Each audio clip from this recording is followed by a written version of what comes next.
Shalom, selamat pagi Bapak Ibu, saudara-saudaraku yang diberkati Tuhan Yesus Kristus. Firman Tuhan pagi ini saya ambil dari Pengkhotbah pasal 12 ayatnya yang ke-10. Demikian firman Allah. Pengkhotbah berusaha mendapat kata-kata yang menyenangkan dan menulis kata-kata kebenaran secara jujur.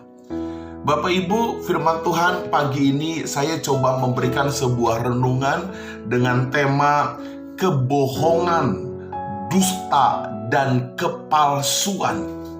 Saudara-saudara sekalian, salah satu hal yang dapat merusak kehidupan kita sebagai orang-orang percaya kepada Kristus adalah kebohongan, dusta, dan kepalsuan.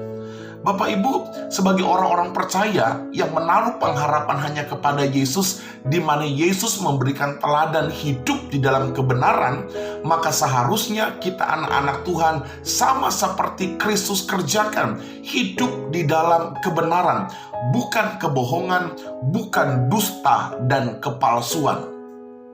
Tetapi jujur saja saudara, secara fakta banyak orang-orang percaya yang melakukan kebohongan atau mungkin melakukan penipuan, melakukan dusta kecil-kecilan sejauh tujuannya untuk kebaikan.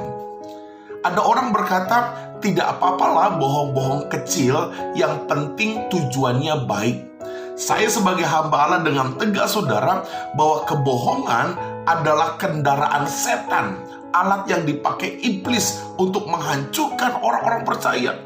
Karena itu saudara, hiduplah di dalam kebenaran, hiduplah di dalam kejujuran tanpa ada kebohongan, dusta, dan kepalsuan. Bapak Ibu, saudara-saudara sekalian, ini yang harus kita perbaiki dalam konsep berpikir kita. Lakukanlah kebenaran tanpa kompromi dengan dosa.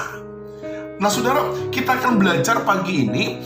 Ada 4 hal penting yang perlu kita pelajari dan waspadai.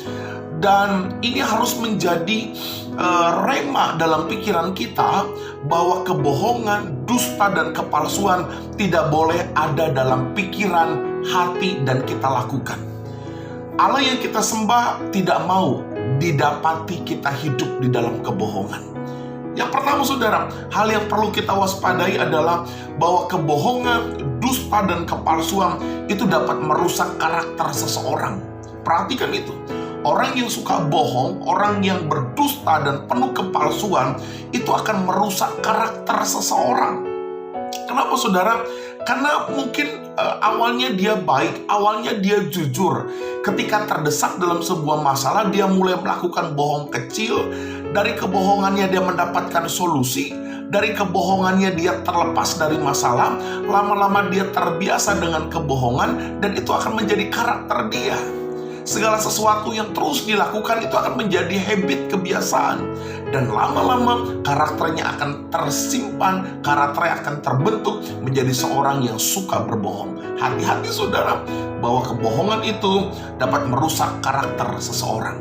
Lalu yang kedua, hal penting yang kedua tentang kebohongan, dusta, dan kepalsuan, bahwa kebohongan, dusta, dan kepalsuan itu dapat mendatangkan kebencian dan sakit hati dari orang lain. Bapak Ibu, bukankah Alkitab mengajarkan kita harus hidup berdamai dengan sesama?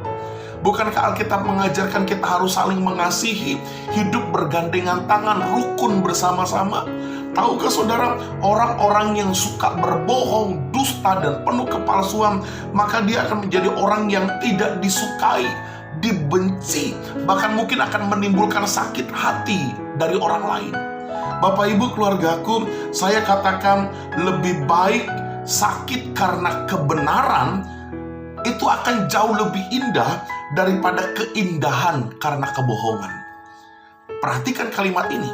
Lebih baik sakit karena kebenaran akan selalu lebih nikmat dibandingkan keindahan karena kebohongan.